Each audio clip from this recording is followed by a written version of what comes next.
Tällä kertaa puhutaankin sitten hieman syvällisimmistä asioista, nimittäin naisesta työelämässä.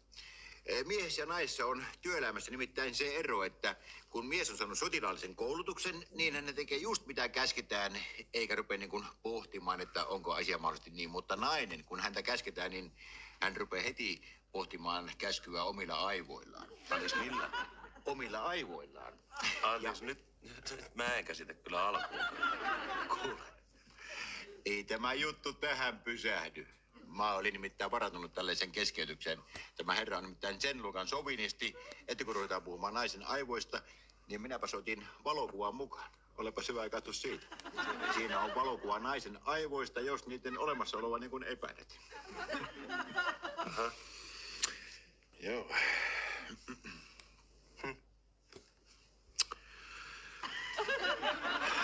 Joo.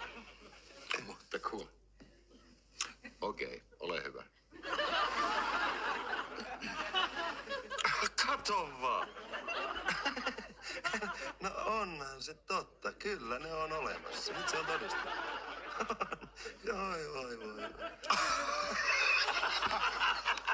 Ai. Siinä meni kaikki naiset niin retkuun. Tämä oli, kattokaa vaan sellaista leikkiä. Hyvä tahtoista leikkiä. Joo, tää on nimittäin ajanveto-ohjelmassa kaikkia tämmöistä hupsia juttuja.